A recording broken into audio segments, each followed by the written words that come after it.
for this morning ay alam ng lahat ng Pilipino. So, okay po, para i-discuss yung topic on the Polymer banknote, the Presidential Decree number 247 and Coin Recirculation Program, I will now turn over the floor to the Senior Research Specialist of BSP SLRO, Mr. Bobby Almeida. Thank you, Ms. Kia.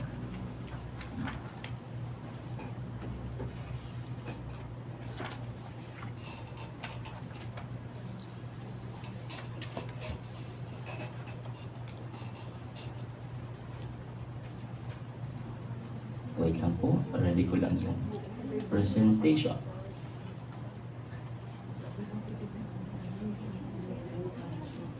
I'll be discussing with you the first polymer piso. Okay? So to begin, ito po yung objective natin this morning.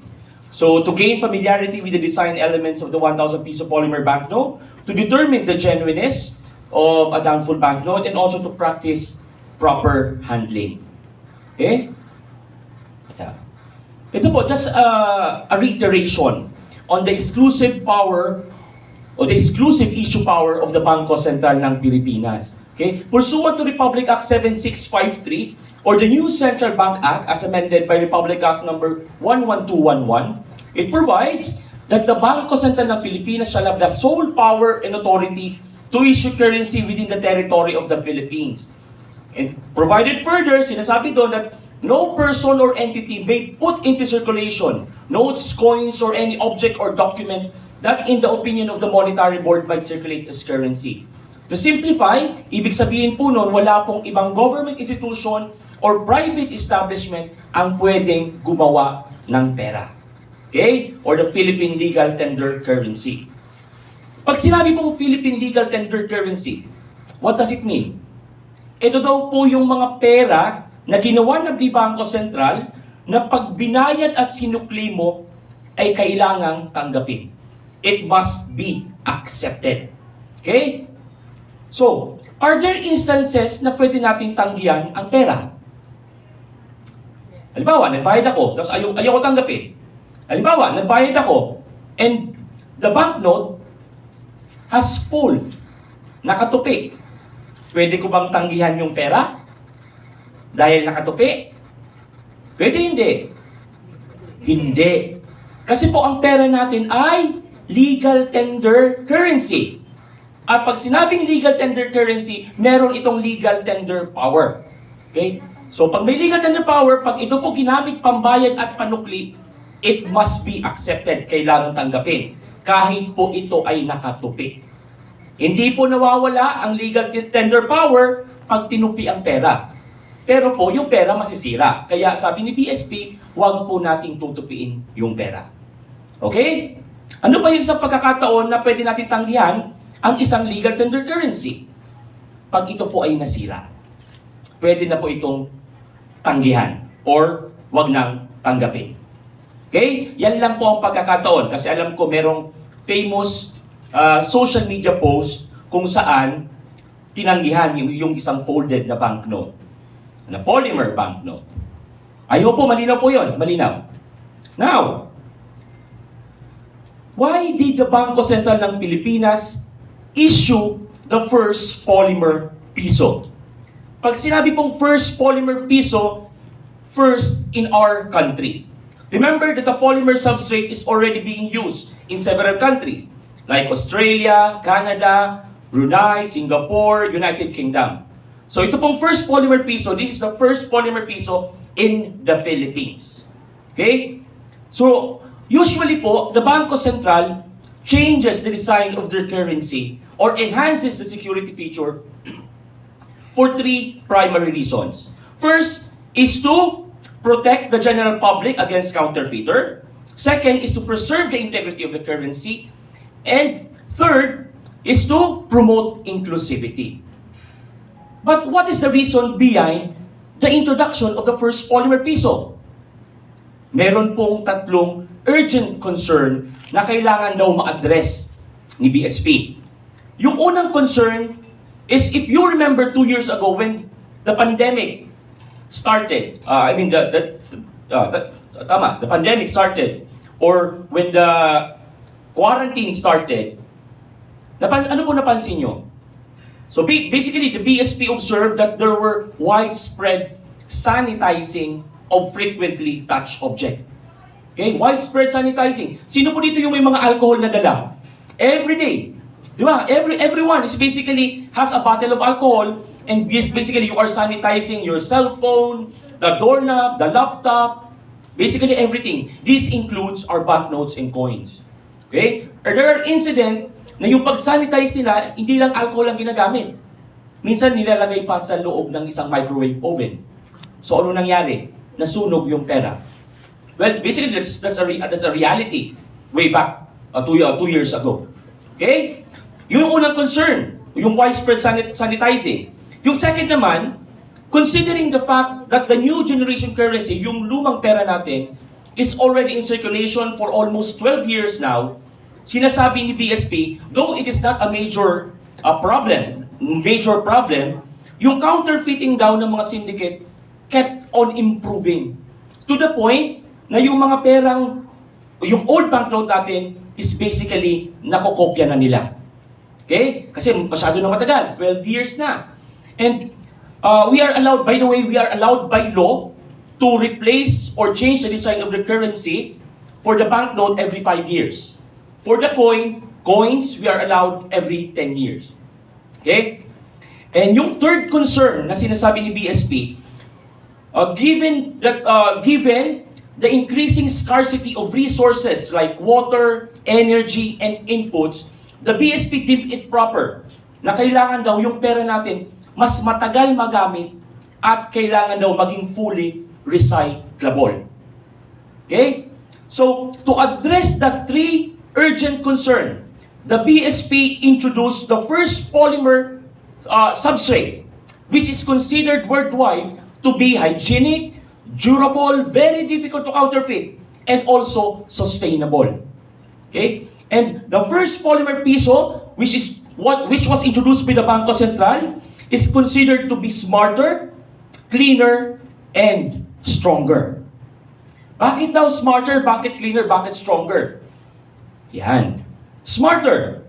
Because it has expanded range of security feature which makes the banknote more secure. Okay? It is very hard to counterfeit a polymer banknote. Unang-una, yung substrate niya. Okay? Also, comparatively po sa paper banknote natin, the paper banknote is basically parang 2 layer lang siya. So very limited ang pwede mong malagay ng mga security feature. While the polymer banknote is 3 layer. So mas marami kang pwedeng malagay na security feature. And mas more advanced pa ang security feature. Okay? And also, comparatively, mas maganda po ang quality of printing sa polymer compared sa paper banknote. Cleaner. Bakit daw mas cleaner ang polymer? Unang-una, it is non-porous, which means it is non-absorptive. Pag non-absorptive, it will be able to resist dirt, water, oil, and microbial contamination. In addition to that, ang polymer banknote can be sanitized without destroying its structural integrity. So pwede mo siyang isanitize ng alcohol and you can wipe it dry. Pero take note, huwag po nating lalabahan, lalo na kung sa washing machine. Masisira po yan. Okay? And as I mentioned earlier, the polymer banknote can be recycled. Pwede po siyang magamit ulit. Sa Australia, ang ginagawa nila, pag medyo unfit na o madumi na yung polymer nila, ginagawa nilang mga construction material or mga bins, mga trash bins, or pwede mga pots. Okay? Yung perang papel ba natin nare-recycle? It is not being recycled, unfortunately. So, ang perang papel natin, pag madumi na yan, sinishred na po yan ni BSP, then it's being disposed of properly. So, itinatapon na po yan. Okay? In addition, for being cleaner, according sa study na review ni Department of Health, ang polymer daw yung viruses and bacteria has a shorter survival period in a polymer substrate. Case at point, ang SARS-CoV-2, which causes COVID-19. Sinasabi, ang SARS-CoV-2 daw, ang survival period niya in a polymer banknote is 7 days. While in a paper banknote, it's 21 days. Hence, mas cleaner po yung polymer banknote natin. Okay? Stronger. Unang-una, it's stronger because basically it's very durable. It can be used 2.5 to 5 times longer compared to paper banknote. Okay? Also, anong climate meron ang Pilipinas? It's basically tropical. Tag-ulan, tag-init. Paglabas mo ng bahay, mainit. Pag uwi mong hapon, maulan. So, as I mentioned earlier, it is stronger because non-absorptive siya. Kahit maulanan, hindi siya masisira. Okay? Also, the polymer is stronger because it is heat resistant. So, pwedeng mainitan. Okay? So, mas suitable siya in a tropical climate like the Philippines. Okay? And stronger siya kasi it can be used longer. Sinasabi nila, mas mahal daw mag-produce ng polymer. True. However, it is being offset, nagkakaroon ng offsetting kasi nga, mas matagal magagamit yung polymer banknote. So basically, mas cost efficient siya kasi mas marami ang masisave ni BSP in the production of the polymer substrate, polymer banknote. Lahat na po ba nakahawak ng polymer? Hindi pa. So, may ipapahiram po ako. Ipapahiram. And bawal po magpapalit. Kasi yung usually yung mga tanong, pwede bang palitan? Yan, ipapahiram lang po. Pwede pong you can take pictures, selfie, you can post it in your social media account. You can do it. It's allowed. Ako wala. So, design highlights. Sabi wag daw i-forget. Nilagay ko sa, not to use. Yan. So, yan po, ayan pong dinisibot ni Ms. Kia ang polymer, ang 1,000 piso polymer banknote. By the way, the 1,000 piso polymer banknote is a legal tender banknote. Pag sinabing legal tender, it can already be used to pay for goods and services. Pwede na po yung gamitin pambayad at panukli. So, the first polymer banknote was released on April of 2022. For the initial order of 500 million pieces, ang nalabas pa lang po in circulation last April is only 10 million pieces. So the 490 million pieces will be distributed starting this October, this coming month, until June of 2023. Kaya i-expect nyo na po na by Christmas, baka mas marami na po ang polymer na magsisirculate sa ating economy, sa ating community. Okay? So, design highlights. Paano ba pinipili ni BSP ang mga design?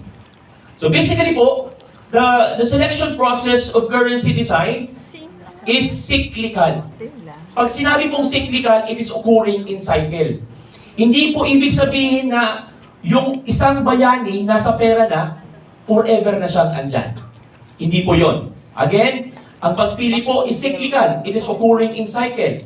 Sino po dito nakakatanda kay Lapu-Lapu? Kilala po si Lapu-Lapu? Kilala si Lapu-Lapu? Yes, syempre. Saan siya unang finiture sa pera ng Bangko Sentral? 1 centavo. 1 centimo. Pero yung 1 centimo, matagal yung decades ago. Panahon yun ni Sir Kate. Decades ago. Pero nawala si Lapu-Lapu doon. Nasa na ngayon si Lapu-Lapu? May sumagot daw, nasa Kawali. Hindi yun, ibang Lapu-Lapu yun ha. So nasa na si Lapu-Lapu ngayon? Si Lapu-Lapu is in the 5,000 piso commemorative banknote of the Bangko Sentral ng Pilipinas.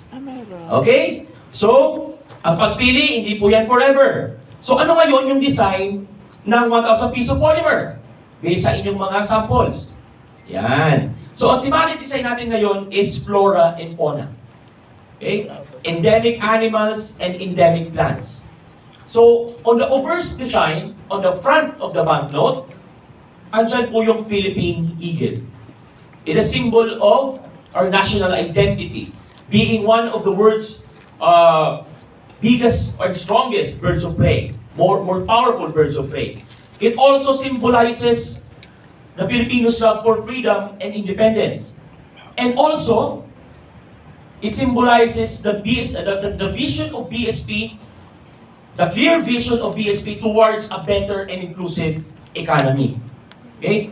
Now, yung sampagita naman, ano ang symbolism niyan? Symbolizes purity, humility, and simplicity, and also strength. Bakit daw strength? Sampagita, tapos it symbolizes strength. Bakit kaya? So basically po, yung sampagita is a very resilient plant. Bakit resilient? Pag binagyo po ang sampagita, a couple of weeks, magbo-bloom na naman yan. So that symbolizes strength. Yeah, reverse design. Pag sinabing reverse design, it is yung back. Okay, the back design. Yung back design natin is the same with the NGC banknote or yung lumang pera natin. Bakit daw ginawa yan ni BSP? To aid in the easier transition sa pera natin. Okay? It has a South Sea Pearl, tariff, the tinalak with design. Okay. Security feature. The security feature of a banknote, ito po yung determinant natin kung paano natin malalaman kung tunay o peke ang pera. Pero with the case of a polymer banknote, yung counterfeiters po mahihirapan. Mahihirapan silang i-replicate or i-reproduce yung polymer banknote. Kasi nga, very advanced ang technology yung ginamit dyan. Pero despite that, to be sure, meron tayong mga security feature. First level security feature. Ito yung mga security feature ng pera natin na wala tayong gagamitin kundi ang method na feel, look, and tilt. Yan lang po ang gagamitin natin. We will not be using any ultraviolet light or magnifying lenses. So, first level security feature. Ano yung mga security feature na yan? That one. Unang-una, if you receive a polymer banknote, ano dapat muna ang gawin nyo? You feel the polymer substrate. Ang tunay na polymer substrate should be smooth to the touch. Okay? Smooth dapat siya. Okay, smooth. Magaspang, ha? Dito. Parang duda. Dito lang Hindi smooth. hindi smooth. Okay, ma'am. Meron yung mga security feature pa. Yan. Unang-una sa polymer, it should be smooth to the touch. Second, you must look. Look at the clear windows. Dalawa ang clear windows dyan. The sampagita clear window and the vertical clear window. And on the clear window, meron kaming tinatawag na varying levels of opacity in the borders. Okay? So check niyo po yung varying levels of opacity. Kung titingnan niyo po, meron yung parang ang color niya, may color variation. Yan. Yan po yung varying levels of opacity. Lumilipad na yun. Okay? In addition to that, meron din po tayong mga naka-integrate na security feature dyan. Look at the sampagita clear window. The small clear window. Meron po dyan tinatawag na embossed line structure BSP. with BSP text. And if you will feel yung embossed line structure, yan po ay nakaangat or raised print yan. Nakita ka? Okay? Again, it's embossed. Ibig sabihin, nakaangat po yan sa polymer substrate. Malinaw. Mararamdaman nyo po yan. Okay? Yan. Ito po yan. This one. Embossed line structure with BSP text. If you run your fingers, mapipil nyo po yung parang nakaumbok sa papel. Okay? Vertical clear window. So please direct your attention sa vertical clear window kasi ito ang daming security feature dito. The vertical clear window has what we call metallic feature. Yung metallic feature na yan, andyan po yung sobrang daming security feature, which makes it very hard to counterfeit. Yan. Meron tayong dynamic waves, the Republic of the Philippines seal, the mirrored denomination, the BSP logo, and the 3D denomination. In addition to that, meron din tayong dalawa pa. Meron tayong tinatawag na blue iridescent figure and the flying eagle. Yan, nakita na ni ma'am. So, isa-isa natin. Una, pag tinagilid mo daw yung polymer banknote natin, if you tilt, tinagilid mo in different angle, you will be able to see the BSP logo and the 3D denomination with a striking rainbow effect. Yes po. Mag-iiba-iba ang color niyan. Doon sa perang papel natin, dalawang color lang ang makikita nyo. Pero with the polymer substrate, we are able to see a multitude of color. Kaya nga, striking rainbow effect. Madaming color po ang makikita natin. Okay? Kaya po, sa BSP logo yan and the 3D denomination. In addition to that, meron din po tayong tinatawag na vertical line effect. If you tilt the banknote, you will be able to see this effect. Yan. The vertical line effect on the Republic of the Philippines seal and the mirror denomination. Tilt nyo po, tilt nyo in different angle para makita nyo po yung vertical line effect. Okay? Mga pag-tilt nyo po ganito, mas maganda po ganito. Kasi different angle. Yan, different angles. Okay? Yan. Meron pa tayo. Ito yung tinatawag naming dynamic waves. If you tilt the banknote, the 1,000 piso polymer banknote, magkakaroon po yan ng dynamic waves. Tilt it, and may makikita kayong gagalaw na parang alon. Yan. Dapat walang light. Dapat walang light, ma'am. Pag ginalin mo, sir, iba. Iba. Makikita rin, pero pag dito. Hindi na, ma'am. So, practice natin yan. Practice tayo dyan. Yan. Kung ano yung pinaka-perfect, ano ba? Medyo dim. Yan. Medyo dark. Okay? Practice natin yan. Dynamic waves. And the blue iridescent figure. So, pag tinilt nyo po, meron daw kayong makikitang tones of blue. Varying tones of blue. If you tilt the banknote, saan po yan? Diyan po sa baba ng BSP logo. This one. Okay, this one. Yan po ang blue iridescent figure. Also, sa baba niyan, yung na-mention ni Ma'am kanina, merong eagle. Yan po yung tinatawag namin flying eagle. Okay? And the flying eagle is embossed. Okay? Ang tawag dyan is tactile flying eagle. Kasi nga, embossed siya. Yan.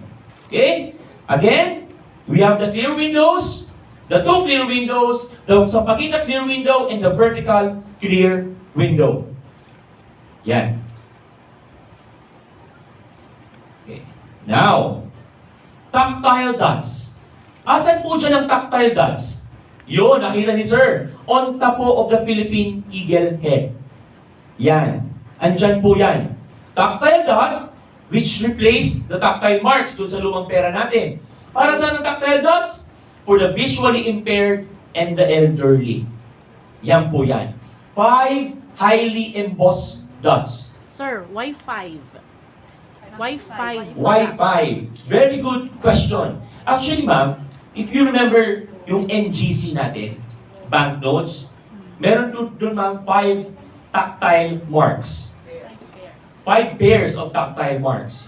So, para ng consistency, 5 tactile dots po ang nilagay. Hindi natin, baka ang 500, 4 na lang. Yung 200, 3. Diba? Maging consistent na po. So, sa guide natin for the visually impaired and the elderly.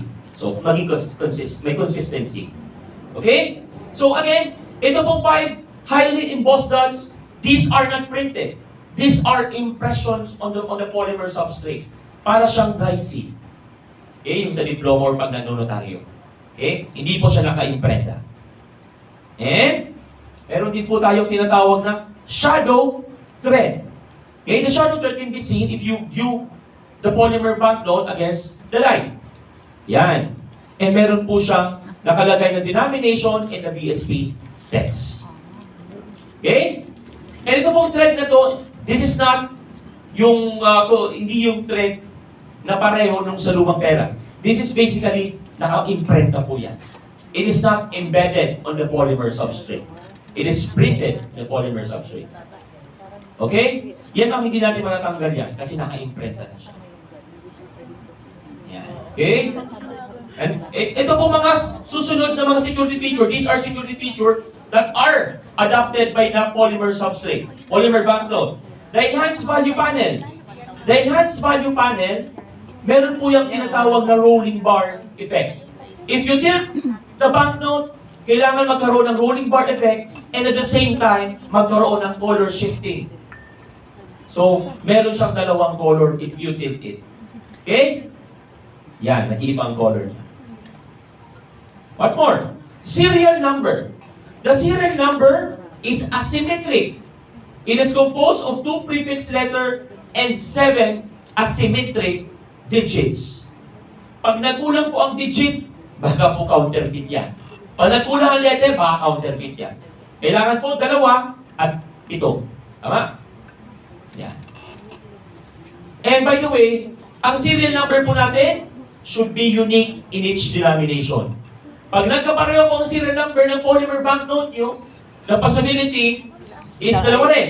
It's either pareho peke or yung isa counterfeit, yung isa genuine. Okay? So be careful. Tingnan ang serial number, dapat wala magkapareho. Yan. Okay? Serial number. Emboss prints. Siguro mami, ito yung naramdaman mo. Pag sinabing emboss print, these are raised prints. Pag sinabing raised prints, yung mga nakaumbok sa papel. Ang emboss print po is the effect of intaglio printing. Okay? Intaglio printing. Kaya siya nagkakaroon ng emboss prints. Para mga nakaumbok sa papel. Or nakaangat sa papel. Alin po yan? Marami po. The Philippine Eagle, the Republika ng Pilipinas, the signature, the 1,000 piso. At tabak, meron pa. Yan. Yung Tubata Reef National Park, yung mapa, the Pintada Maximal, South Sea Pearl, and also the Tinalak Wave Design. This one. Those are all embossed prints. Those are security feature. Yan. Ito po second level. Actually, usually sa cash handler ito tinuturo. However, since the media are very good partners of the Banko Central, pwede nyo i-share sa iba. So ito po yung second level security feature. Kung sa first level, we will not be using any instrument. Sa second level security feature, we use special instrument. First is the UV light, UV detector, and also magnifying lenses or linen testers. Ano yung mga security feature under second level? Yan. Meron tayong microprints. Saan po dyan ang microprints? Asan? Ito po ang microprints yan, yung parang line sa baba ng Republika ng Pilipinas. So, titingnan mo, parang line lang siya, pero basically those are microprints. BSP 1000 in repeated series. Okay? So, if you have a magnifying lenses, pwede nyo pong ma-check yan. It's a very good security feature. Hindi po yan naka-counterfeit basta-basta. Kasi sobrang minute siya. Sobrang liit. Okay? In addition to microprints, meron din tayong microtext. Saan po ang microtext? Andyan po yung microtext. Sa dynamic waves.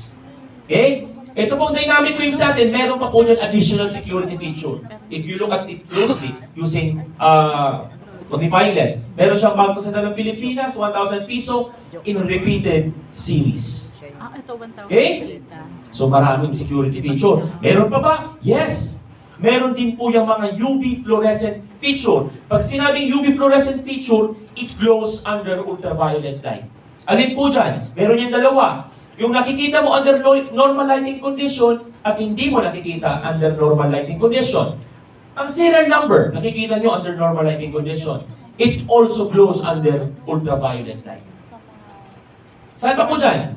Dito po sa baba, ng pirma ng gobernador ng Banko Central, meron po dyan chevron light image. It is invisible, pero nagiging visible siya under ultraviolet light. Okay? And last, small South Sea Pearl. This one, visible siya under normal lighting condition, pero if you place it under ultraviolet light, it will also glow or fluoresce. Okay? Sino po ang gusto ng 1,000 piso polymer? Marami. Sige po. I-point out niyo po lahat, enumerate niyo lahat ng 11 security features. Parang ayaw ibigay. Anyway, hindi. Ano yan?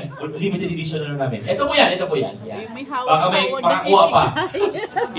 I-flash ko na. Yan po yung first level security feature natin. On the polymer banknote. Okay? Na-picture na po? Wait lang. Yan. Kasi marami nagagalit sa akin pag minove ko yung slide. Sandali. Sige po. Actually, ang ginagawa namin is pinapapicture namin kasi nga, not for distribution. Actually, marami humingi sa amin ng presentation. Pero bawal, sabi ng namin management. Hindi to pwede po. Ay, pwede po. You can take pictures po. Actually, you can. Can we post it? Posting. Actually, mula sa website din po, yung sa video natin about the polymer. Yes. Pwede po doon, meron kami sa Facebook page, even sa YouTube meron din. Yung Pero ito presentation po is ano lang, for our consumption. Pero actually, we cannot do anything about people who takes picture. Sir, bawal po talaga itong itupi. Ano? Ang pagtupi po, ma'am, is, hindi kasi nakasali sa slide ko eh. Ang pagtupi, okay lang, tapusin ko lang this one. Okay? This is the first level. Ito po yung second level natin. The second level security feature, yung may mga blue. Yan. Okay, those are the second level. Hindi mo matatanggap. Mas secured ba yung pera kasi? And, before I proceed, kasi mali yung nagamit yung slide, na-mention ni ma'am, nagtatanong, bawal daw po ba tupiin yung pera? Okay? We have a law. Presidential Decree 247. And, Presidential Decree 247, Kasi yung papel pinagtutupi natin. Ayan, polymer, pwede ba? yeah, wait po. Bawal, pero wala namang magawa na. Pero kung ako, di ko tulungan sa din. Tanda mo nga pala. Ako nilagay yung nga saan. Parang ayoko nga ibili. Discussion din po ito. Relevant laws. Yan. Okay? Na-mention ni ma'am, under the Presidential Decree 247, bawal po magtupi, mag-fold, lalo na yung excessive folding. Yan. Okay? Pursuant to Presidential Decree 247, it shall be unlawful for any person to willfully deface, mutilate, tear, burn, or destroy in any manner whatsoever currency notes in coin issued by the Banko Sentral ng Pilipinas. If ever you will be caught, you can be penalized by imprisonment of not more than 5 years and a fine not more than 20,000. Ayan. Where are the panel of experts here? Yes, ma'am. Sir, relative to that law, ang tanong ko sir is, kasi ngayon in-introduce pa lang po, Yes, pag po. naging legal tender na to and mag-circulate na siya normally sa ating Opo. economy, sa ating society, ano yung magiging implications? Kasi may mga workers tayo, like mga wet market vendors. So, yung mga wet market vendors, hindi rin kasi may iwasan that unless they would change their lifestyle, di ba po rin sinusuk doon sa parang Yes, apron. or body bag. So, paano po yun? Like kami, aware na kami, well-informed. So, how do we get along with it? Na pag binayad or susukli Ma'am, ba? excuse So, me, paano para po? marinig ko nila. Ang haba na, sorry. Ulit na ulit. Ma'am, kasi po yung mga media po natin, nagre-record po sila. Ay, okay. Mas maganda pong narinig din yung Yes po, tanong. yes po. So, ulitin ko po.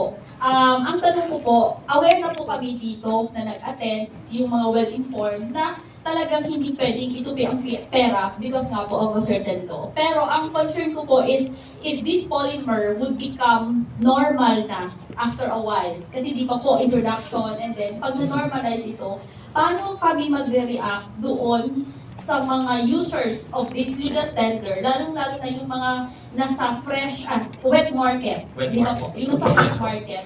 Tapos kami sinuklian or nakita namin na may tupi, alam nga naman pong tanggihan namin or makipag-argue kami. So how do we do about it po? And how will Bangko Sentral parang inform them also? Kasi di ba po, hindi lang, kasi yung society, yung lahat ng sectors, lalong-lalo na doon sa market, not on the malls, pero yung nasa labas, paano sila magkaroon ng information regarding the responsibility of holding this legal tender? Yes po, that's a very good question. Any other question? Ay, sorry, Anyone from the panel of experts from the Banko Central would like to address the question? Or should I? Okay? Okay. So, basically ma'am, one way of informing them is the conduct of information campaigns. So, we also conduct this especially sa media because, again, media is a very good partner in information dissemination. And again ma'am, the 1,000 is already a legal tender. Legal tender na siya. It can be used to purchase goods and services. So, ito po ma'am, PD247, this is not only applicable for the polymer banknote. It is applicable to all denomination or currency issued by the Banko Sentral ng Pilipinas. Ito pong law na to, unfortunately, parang nasa aside siya for so long a time. It was issued in 1973. In 1973. And now, we are trying to inform everybody through the conduct of this information dissemination by posting in social media of the proper handling of banknotes, ma'am. So as of now, hindi pa ganun kalawak yung na-cover namin. Pero eventually po, we'll be able to inform more people relative to the proper handling of currency. Pero ngayon po kasi, hindi pa masyadong mabigyan ng pansin ito PD247. Pero there are already instances na ang PD247 ginamit ni BSP to punish or to file a case against an individual. Actually, sir, yun yung question ko kung meron na tayong convicted ng... Actually, ma'am, yung case natin ngayon was from a viral post in TikTok. The person videoed himself, posted a video of himself na nagsusunog ng 20 piso banknote. And it reached the Banko Sentral ng Pilipinas. So that's just recent lang, sir. Very recent, ma'am. 50 years na may presidential decree. Yeah. Actually, ma'am, well, parang ano, ma'am, hindi na, parang na-set aside, na-relax masyado itong PD247. So, sir, in that way, pwedeng maano yung like, ma-aware yung tao dun sa mga like pag-handle ng mga Yes po, yes po. natin. Kasi di ba, as we know naman sa ibang bansa, talagang alam natin how they handle yung talagang pera like sa Singapore, na parang they have this wallet na talagang sakto yung For the pera, banknote. yung paglalagyan. Yes po. Kahit pa sa market siya, ganun pa rin yung pag-ano niya na. Yes po. Yan po yung mga ano natin, di ba, mga parang naging habit na ng mga Filipino na pag may banknote, basically some don't even use wallet. Kasi walang na-convict. Wala pang na-convict. Walang 50 years. 50 years. Pero I don't want to reach that point na may ma-convict before we change our habit in handling our currency. Pero as of now, lagi namin po yung sinasama ang proper handling ng pera May natin. nagsasampulan Sa kalampulan, yes po. Mike, So, yes sir. sir, another thing, Mike. Ay, karamdam. Ma'am, did I answer your question, ma'am? Okay, thank you po. Ay, sir, okay Yes, na Bali, may question, sir, ako. Kasi yung pinakita niyo yung serial number, makita natin yung serial number. Ganun ba talaga siya na iba-iba yung size niya habang ano? Yes And, po. ano yung purpose? Bakit ganon? Kasi di ba yung serial numbers naman natin sa dati nating currencies is pantay-pantay, and yung bago ngayon, what's the purpose ng markings na yun? Thank you, Diba? sir. Before po, yung serial number natin, dun sa old design pa, yung NDS series natin, is equidistant serial number. Same size, but equidistant. Parang sizing niya. And may mga machine, ma'am, na ang serial number, parang automatic na, di ba? Usually, yung typical na mga machine or printer na may nag-create ng serial number, yun yung design niya. Equidistant serial number. So to make it harder for counterfeiters, ang ginawa, nag-innovate tayo sa serial number. Instead of making it an equidistant serial number, ang ginawa ni BSP is asymmetric na. Kasi hindi regular na serial number yung asymmetric or increasing in size. Yan po. Sila. Sorry, dito na Mike. Sorry, isa na lang. Yes po. You think po na yung pang-check natin ng money, yung money detector, ba yung tawag doon? Opo, money Kasi detector. diba sa office, sa SSS po, maraming pumapasok na rin pang-check ng pera. Do you think applicable pa siya doon sa security features with the 1,000 piso polymer. polymer po? Yes po. If not, siguro change na rin po Okay. natin. Kasi ma'am, ultraviolet yun ma'am. Ultraviolet. Thank you, sir. Yung ano nyo po, money detector nyo po. Kasi there are two kinds of money detector. Kami sa BSP Naga, we have a machine that basically check the banknote, and we also have a UV money detector. Kung sa UV picture po, it's almost the same. Ay, wala po ang BSP. Pero, ma'am, Lazada is a good ano. Sa Lazada, I'm not recommending, pero yung sa Lazada po, meron dun mga UV, parang flashlight na lang siya. It can be used, pwede po yun. Basta po yung UV fluorescent feature ng pera natin, pareho po yan sa banknote natin, pera, papel, and polymer. It can be used, ma'am. Yes, sir. Hello, good morning, sir. Robinson Moro of RMTV. Sir, gaano tayo kaseryoso na implement itong law regarding this matter? Kasi sa ngayon, sa tingin ko lang, napakahirap ng baguhin ang nakaugalian ng Pilipino. Una, ang jeepney driver and conductor, sanay sila na tinitiklop ang pera. Yung mga galing sa potong, they crumple them. Yung galing sa wedding, and many more. Ngayon, hindi na po ito, ang hirap na po kasi it became way of life. Yes po. Mula nung bata pa ako, nakalakihan ko na hanggang ngayon, na talagang pati yung mga nagtatatsing ng pera, papaano babaguhin ng Bangko Sentral o papaano niya i-implement ng ganong katindi ang mga Pilipino nagwawala, even Filipino abroad. Nagpo-post pa sila sa TikTok at sa kung saan-saan na sadyang ginuguyumos nila, talagang halos pagalit. At bibili sila like in Abu Dhabi and other country na tinatanggap naman. Bakit ngayon lang po kumikilos ng ganito ang Bangko Sentral ng Pilipinas na yung pagtiklop, pagbalahura sa pera ay naging way of life na ng mga Pilipino? How are we going to correct it? Yes, sir. Thank you, sir, for that question. Actually, sabi nga ni sir, it's basically a way of life. Pero changing the way of life is not impossible. Sabi, let's start somewhere. And we are starting here by conducting and parang giving emphasis on this law. Kasi kung hindi naman, actually, basically, nalaman ko po ang batas sa ito, mga 2010, we are already mentioning this law when we conduct lectures. Kasi slowly, meron kaming nababagong mindset. Eh, kailangan palang pahalaga ng pera. Okay? Kailangan natin alagaan ang pera. So, hindi naman imposible. Basta dahan-dahan naman ginagawa ni BSP na mabago yung mindset na yon relative sa proper handling ng pera. Sir? Kaya nga, minsan binibigyan din namin emphasis. Sinasabi nga ni Ms. Kia during her lecture, yung mga foreign currency daw, may special place sa wallet ng mga Pilipino. While yung perang Philippine currency, parang nasa doon sa mga madaling basirang part ng wallet. So, yun ang kailangan natin mabago. Yung mindset na yun. Diba? Yes po, ma'am.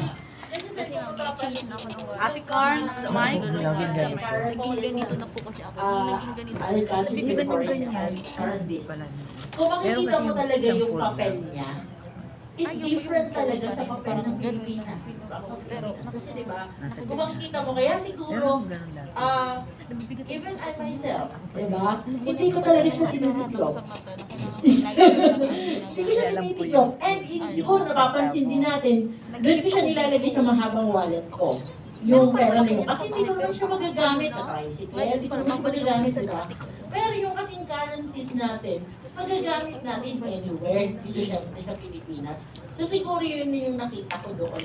And talaga sa totoo lang makita natin. Pero siguro dahil nga ngayong my first polymer visa na tayo, so May wallet na rin ako para for this.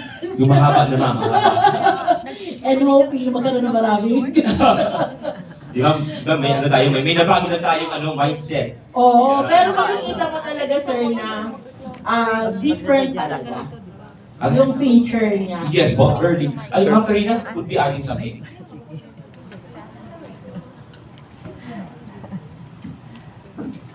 Good morning. We're talking kasi about that. Sabi ko, ako kasi I'm used to that na i-arrange yung bills according dun sa yung face na nakaharap. Kaya chinek niya, tingnan ko nga, pinakita ko sa kanya from 50 pesos, 100 pesos, 500. Naka-arrange siya na hindi ito ngayon lang. Hindi, actually, kukulik ako sa office. Pero before that, yung bata pa ako, estudyante pa ako, I learned that na, ang sabi kasi ng parents ko, swerte daw. Harap sa'yo yung money. Yung tao, huwag mong patalikutin, huwag mong pabaliktarin. Kaya ganun, and I told it to my son, ganun dapat ka ako, kaya wala akong wallet na maliit. Yung sa bills, laging yung long, nakasya yung pera. And it is easier, ma-identify mo kaagad yung bills. Hindi ka makakamali dun sa 20, dun sa 50 na magkakulay, di ba? Yung susunod-sunodin mo lang siya. Hindi naman kahit isa-isang piraso. Ayun po. Parang it's a trait na dapat natin sigurong i-practice from ourselves, then sa family natin, then sa and even sa office namin, gano'n na rin sila, sanay na sila. Before they give me the collections, if ever, naka-arrange yun. Mabilis. Thank you. Very nice to hear that, ma'am. Ma'am Karina. Yes po. Napakaganda po nung sinabi ni Sir, itong may hawak na palapit sa akin. Sir Del Moro. Talaga po kung gaano kaseryoso ang BSP. Sir, ever since po seryoso talaga ang BSP. I've been with the bank for more than 33 years. Magto-34 na ako sa Banko. Ever since po naalala ko, lagi po kami may public information po tungkol sa tamang paghawak ng pera. Kaya lang po, yun yung sinasabi po natin na parang mahina po eh. Yun po yung sinasabi natin na medyo po talaga, pardon me for saying, medyo po mahirap po yung kultura ng Pilipino na baguhin ng kaagad-agad. So, ang ginagawa po namin talaga, nagpa-public information po kami at hindi po madali. Hindi madali po itong ginagawa namin, going from one place to another. So, kaya po hinihingi po namin yung tulong po ninyo sa amin na ma-disseminate po ano man po ang natutunan nyo po dito sa loob. Sa ating pong mga katrabaho, sa ating pong kaibigan, at sa ating pong mga kapamilya. Para po matutunan din po kung paano po talaga humawak ng pera. And I appreciate po yung sinabi po nila moms, yung mga nagsalita, na unti-unti po nababago na po yung mga nakagawian na pagtatago ng pera. Kung meron po dating 100 na, sabihin po natin medyo balahura sa paghawak ng pera, ngayon po nabawasan na siya ng 10. So slowly po, we are moving forward. Kasi po ang ibang bansa po, gano'n na po ang ginagawa. Sana po, tayo po na mga Pilipino, magtulungan po tayo. Kasi gusto po natin gumanda yung buhay po natin, gusto po natin gumanda ang ating bansa, at gusto rin po natin maihaling tulad sa iba pong bansa na maunlad. Simulan po natin sa pera natin, yung paghawak po ng pera. Yun lang po, sir. And we hope po na ma-attain din natin yun sa darating na araw. Salamat po. Thank you. Okay. Siguro tapusin ko lang muna po ito for bago magtanong. Yeah. So, nag-open forum na. Sige, ito lang po, ano lang po ito, konting for information dissemination, considering ko na nandito yung mga taga-media nating kapatid, mga kaibigan. So BSP Circular 829. So under BSP Circular 829, meron po kami tinatawag na BSP Clean Note and Coin Policy. Gusto ni BSP, kasi so, ayaw natin na madumi. Gusto naman ni BSP na malinis na pera ang nag-circulate or ginagamit natin. Because, ito daw, para po mapangalagaan ang integridad ng ating pera.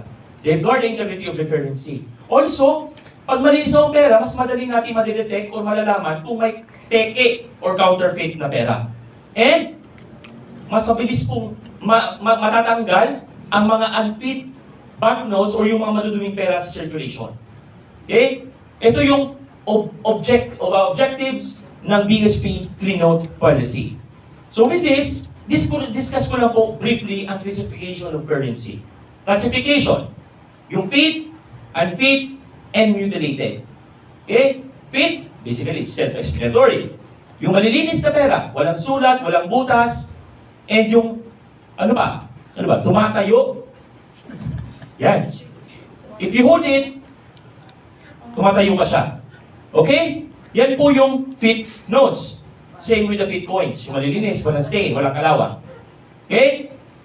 Ito naman po yung mga unfit notes, yung maduduming pera. 90 pesos.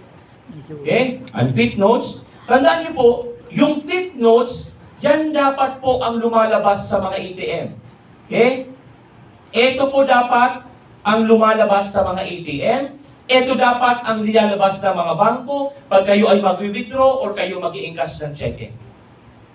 Bawal po lumaglabas ng mga unfit notes ang mga commercial banks. They are prohibited by the Banko Sentral ng Pilipinas. Alin po nga? Yes po. Basically po, ang unfit banknotes, these are being deposited by commercial bank to regional offices and branches of the Banko Sentral ng Pilipinas for replacement. So pag pumasok na po yan sa Banko Sentral ng Pilipinas, yan po ay sinishred na or sinisira na. Okay? Para mapalitan ng bago. So alam niyo na po siguro yung concept ng BSP, right? So we are the bank of banks. So ang mga bangko sa BSP nagde-deposit and sa BSP rin sila nag-withdraw ng pera nila. Kaya mapapansin nyo, kaya may mga bagong pera in circulation. Especially this coming Christmas. Okay? So yan po yung mga unfit. Pag unfit po, legal tender pa rin po yan. So pwede ba yan, pwede pang gamitin pambili at panukli, pero we are encouraging everyone. Kung meron po kayong unfit banknotes or coins, kung pwede po, i-deposit nyo na po sa bangko. Or pwede nyo po dalhin sa mga bangko nyo and have them replaced with a fit one ng bagong pera. And dapat po nilang palitan yan. You can exchange unfit banknotes to your banks. Yes po. Open forum na naman tayo. Sige ma'am, sige Good po. morning, sir. JC po from OKFM. Well, sir, kasi since nabanggit po ninyo na yung mga unfit banknotes, pwede natin papalitan sa mga bangko, di ba po? Paano po yung bago natin polymer na 1,000 peso? Ano po yung pwede natin gawin? Just in case kasi po, meron tayong mga untoward incidents na hindi naman natin gustuhin, pero minsan natutupi. Yung iba naman napapakain naman ng mga bata. Tapos yung iba nakakrumpled, yung iba nagugupit. Pero, paano po yung magiging pwede natin gawin para maipapalitan yung banknotes na yun? Pwede po ba siyang palitan sa bangko? Just in case. Ang rule po dyan, ang rule namin dyan, rule ni BSP, pwede mong papalitan yung mga unfit, yung may mga tupi, yung may mga sulat, to any bank na may account ka. O, syempre, di ba? Yung bank na may account ka. Now, yung may mga sira, may mga buntig, nabutas, kinain ng anay, ng aso, iba yun. Pwede mo po yung dalhin to any bank. Any bank, kahit wala kang account. Pero hindi po yan mapapalitan agad-agad. Kasi it needs to be brought to the nearest BSP for it to be redeemed. Okay? So, ma'am, i-proceed ko lang po ito. Para, I will be providing additional information relative to that, yung mga sirang pera. Okay? So, ito po unfit, ito po legal tender pa, pero we discourage the general public from using it. Kasi nga, madumi na, pangit na. Kaya ang ini-encourage namin, we discourage it from being used as payment for goods and services. Rather, we encourage the general public for the unfit to be deposited to your bank. kung meron kang account. Or otherwise, so ayaw mo i-deposit, papalitan mo doon. Now, pangatlo, classification. Ito pala yung coins, sorry. The coins, yan, may mga sign. Ito po, unfit ito, meron pa itong value. Okay, unfit lang siya. Now, yung actually, mention ni ma'am, yung mga mutilated notes, yung mga nasirang pera, meron pa ba itong halaga? Meron. Meron pa siyang halaga, sir? Sigurado po. Are you sure? Yes. Depende. Okay? It depends. So, mutilated notes, yung mga sirang pera, yung mga ganyan, meron siyang halaga. Tandaan po natin na ang perang barya at perang papel ay ginagarantiya ng Republika ng Pilipinas. Hindi ibig sabihin na sira ang pera, wala na siya automatic halaga. As a general rule, yung coins pa pala, itong coins din, same, guaranteed sila. As a general rule, all mutilated notes, mga sirang perang papel, ay merong tinatawag na redemption value. Okay? So basically, they are redeemable. Pwede nyung dalhin sa BSP Naga, or kung saan na BSP, at papalitan siya on the spot. Except when, pag yung size niya is less than 3/5 or 60% of its original size. Pag less than 60% na po yan, yung size niya, surface area niya, hindi na po yan papalitan. Pag nawala po ang signature ng gobernador ng Bangko Sentral at ang presidente ng Pilipinas, nawala lahat. Walang natirang kahit anong bahid. Walang value na po yan. Also, pag nawala po yung security thread, yung parang thread, yung tinatanggal ng panahon, ma'am, na binabawal pala yun, ma'am. Under BD247, pwede tayo makulong. Okay? So yan, pag nawala po yung thread, at ang sanhi ng pagkawala is intentional, not accidental, walang value po. Wala ng redemption value yung pera. Okay? Say for example, this one, may scotch tape sa gitna. Meron pa bang value o wala na? Meron. Meron pang value. But be careful. Dapat po, pag may scotch tape, tingnan niyo po ang serial number. Dapat ang serial number magkapareho.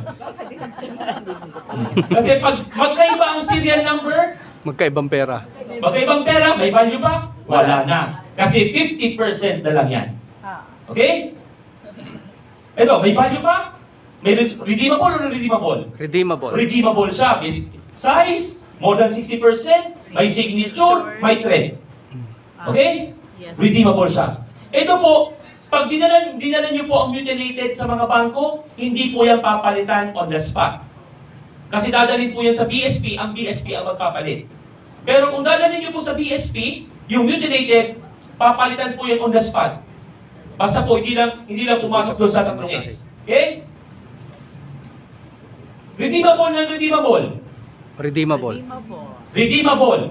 For it to be redeemable, kailangan daw meron kong 15 complete boxes. 15, 1, 5. 1, 2, 3, 4, 5, 6, 7, 8, 9, 10. 15 ang kailangan natin. Redeemable or non-redeemable? Non-redeemable. At first glance. Pero tingnan nyo po, merong space dito, merong space dyan. Merong sobra, ito po, lipat ko dito, pwede, mabubuo siya, ito, lipat ko doon, mabubuo siya. Yes. 15 complete boxes na. Okay? So this is redeemable. Pero take note, huwag niyo pong gugupitin yung sobra at ililipat yung vice captain sa scotch tape. Kasi pag ginawa niyo yun, mawawala ng value yan. So, let it stay, like that one. And BSP na ang magkano niya, mag-determine kung redeemable o hindi. Huwag niyo pong gugupitin at gawing jigsaw puzzle, ha? Sir, what if nawala si Ninoy dun sa inalis? Ano yan? Nawala po si... Yung isang tao. Kaya nawala niya sa lagi. Pero may Di ba po? may pirma. Di ba meron tayong tatlong S, di ba? Yung size or surface area, yung signature, then yung thread. Kompleto pa naman. Kompleto. Halimbawa, tinanggal si Ninoy. Or yung portrait, kasama ba siya dun sa S? At 3S? Hindi. So, hindi siya. Ay, redeemable siya. Diba? Diba? Hindi kasama yung portrait, ano po? Hindi kasama. Now, ito, redeemable or redeemable? Non-redeemable, walang pirma. Pero, pag meron ka nakita dyan, kahit tuldok or buhit ng pirma, Pwede. redeemable po yan. Ang sinasabi dyan is totally lost. Pero meron kang natira kahit konti, redeemable yan. Pwedeng palitan yan. Magkano ang palit pag ganyan na lang? 50 pa din. Yeah, 50. Saan ka ba? 40 na lang, kasi bawas na. Hindi, 50 pa rin yan. 50 pa rin yan. Okay, this one, redeemable or non-redeemable? Non-redeemable. Non-redeemable. Pero ba yan? Siguradong non-redeemable, nasunugan na nga, hindi nyo pa rin-redeem. Kawawa naman. Size. Surface area, size. Pasok. Pasok. Yeah? More than 60%. Signature. Wala. Walang signature kasi nasunog. Black yung signature. Pero the area where the signature is located, andyan. Yes. We can assume na may pirma. Okay? The thread. Meron bang thread? Walang thread. Nasunog yung thread. Accidental or intentional? Accidental. Accidental kasi nasunog. So, di ba? Di siya pumasok sa tatlong S. Ano ang value niya? 1, 0, 0, 100. 1, 0, 0, 100. Yes. Na-recognize natin yung value. Hindi siya pumasok sa 3S. This is redeemable. Okay. Pinalitan po yan ni BSP. Kahit walang Dahil, proof sir, dun of, sa- kahit walang proof, o kailangan pa po ba yan ng proof of na, Na nasunugan? Kailangan po bang proof na nasunugan or hindi? Before nire-require ni BSP. Ngayon hindi na po. Ngayon po hindi na. Titignan lang by case. Yes po. Before. Okay? So, hindi na po requirement ang certification from the Bureau of Fire when you will be redeeming yung mga bird notes. Okay? Yan. Okay, redeemable na redeemable. Last size na. Non-redeemable. Republika ng Pilipinas. Walang trade po, walang trade yan. Pag wala pong trade, huwag nyo na pong tanggapin. Walang value na po yan. Okay? Ito po, intentional po ang ginawa dyan. Okay? So, ano ba? Redeemable na redeemable. Sa coins. Ito kasi alam natin, medyo nawawala yung mga coins sa atin. Meron tayong perceived shortage. Non-redeemable. Again po, meron ba tayong shortage ng coin? Meron. Meron ba tayong shortage? Ngayon wala. But actually po, ang nakikita natin shortage is basically a perceived shortage. Kasi sa part ng BSP, marami po ang ginawang coins ni BSP. It's very unfortunate that the coins are tinatago. Nasa piso wifi, nasa video game machine. Piso net. Eh, wala ko dyan alam, ma'am. Nasa STL daw. Nasa STL nga. Totoo. Andun yung coins. Tapos sinasabi, sure, wala, kulang daw binibigay ng BSP. Isa pa yan, ma'am. We want to encourage the public the habit of saving. Pero saving responsibly. Kung mag-save tayo, we are encouraging everyone to save sa bank. Huwag mong mag-save ng barya-barya sa isang garapon because you are contributing to the perceived shortage. Ayaw ni BSP po ng mga idle coins. Kailangan po yung coins natin gamitin for its intended purpose, which is to buy goods and services. Yan. Kaya kung magsasave po tayo sa bangko, kung meron tayong mga idle coins sa mga altar, di ba? Sa mga wishing well, kung pwede pulutin nyo na, idalhin nyo po sa bangko. May wishing well pa talaga. Gusto ko lang po mag-feedback regarding coins. Kasi yung mga 10 centavos, 25 centavos, nung nandun ako sa wet market, sabi ko, kasi kalahati, sabi ko, it should be 50, parang 12.50. Tapos, ang dami ko kasi mga coins, kasi nga po hindi tinatanggap na ng iba. Tapos, tinry ko lang, sabi ko 12.50, meron ako dito 50 cents, sabi ko. Tapos sabi niya, ayaw ko nga yan, ma'am, ang dami ko niyan sa bahay, tinatago ko lang kasi wala niyan value. Sabi ko, ano kung walang value? Punta ka po ng SM, tatanggapin yan doon. Yes. So, siguro po, I just would want to share na sa ating, citizens, meron na silang gano'n na idea. At sana po, magkaroon sana ng awareness regarding it, na may value pa rin yung mga cents natin. Yeah. Hindi lang sa mga malls. Opo. Actually, we are doing that po. Actually, this information caravan is ang audience namin is different sectors, different stakeholders. May, the other day, fishermen, farmers, the PNP personnel, the academe. So basically, ang reach ng info caravan namin is medyo malawak. wide ang ano namin, ang reach namin. Just the purpose, ma'am, especially yung coins, relative to the coins. Kasi, common mistake ng tao na yung mga small denomination is wala na daw value. Kasi yung monetary value is very small. Pero sa mga big malls, sa mga banks, yung mga barya na yan, it's very important. Lalo na pa nagbabalanse. Kailangan nila yon. Okay? Kaya, pero ma'am, rest assured that we are doing our best para mapakita namin sa public ang importance ng coins. Ginagawa po namin.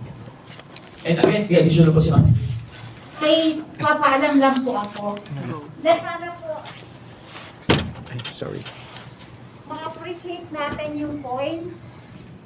Maliit man po ang value niya, ang laki po ng impact niya sa economy natin.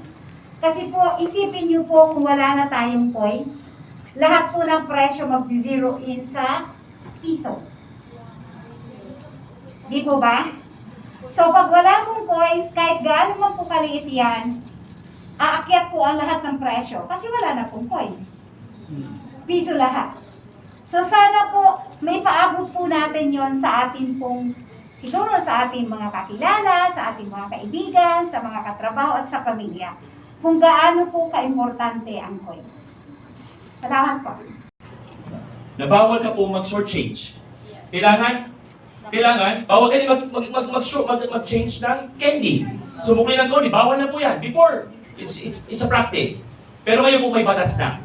Bawal na po. Doon po natin makikita ang importance ng coins. Yan. No shortchanging Act of 2016. Sir, anong Republic Act yung bawal Ano, sir? Anong Republic Act yung bawal magsukli ng candy? Basically, part dun, sir, ng no shortchanging Act of 2016. I cannot get the actual RA number. 2016. 1090 na yata yung Ms. Kia. Ano ko lang po, later po. Pero no shortchanging Act of 2016. So, bawal lang sumukli ng kulang. At lalo ng mga candy. So, candy is not even a legal tender. So, hindi mo pwede siyang isukli. Ang kailangan lang isukli is legal tender currency. Anong penalty po? May fine po yun, sir. Actually, pwede ka mag-file ng complaint sa DTI. And they can be fined. Yung establishment. Registered and unregistered. Pwede kang i-fine. Okay? So, going back po dito sa... yes, ma'am. Sir, it's po. it's Republic Act 1099. Republic Act 1099. Opo, 1099. 109. Google Sir. search. Yes, Opo, po. sir. Kasi yung meron kasi ako kong kapatid na nagpunta sa ibang bansa. Tapos yung meron siyang mga Philippine currencies na, di ba nagbago tayo ng currencies? 150 pesos naman. Ngayon, na-unaware naman ako, nasabihan siya na padala sa akin yung mga Philippine currencies niya doon. Kasi pagpunta niya doon, ang dami talaga. Sobrang dami ng pera talaga niya doon. Pag uwi niya po ng Pilipinas, binabayad niya doon sa taxi. Binabayad niya doon sa taxi, sabi ng taxi driver. Sabi niya, ma'am, sorry po. Hindi na po yung tinatagapin sa Pilipinas. Nakakalimutan ko naman siyang sabihan. And gaano, although meron tayong period of time para lang mapalitan natin yun. Pero how about yung mga yun naging unaware kasi wala sila dito sa Pilipinas. Meron pa bang possible? Kasi marami pa siyang pera na nandun na talagang nakatago lang niya and may mga naiwan pa sa aking pera na pero wala na siyang value. Pero ang tanong ko, sir, meron ba tayong pwedeng halimbawa i-justify natin na nandun kasi sa ibang bansa yun, tapos papalitan natin dito sa PSP at sasabihin naman natin or i-justify natin na wala naman talaga sa Pilipinas siyang pera na yan. Meron bang possible na gano'n? Kasi marami talaga siya pang pera. Are you referring to this, ma'am? Yes. This is the... Tsaka yung mga 50 pesos, 100 pesos, This 500. is the new design series. This yung NGC series natin replaced this demonetized currency series. It's very unfortunate, ma'am, that this series was already demonetized. So the monetary value of this series was already removed.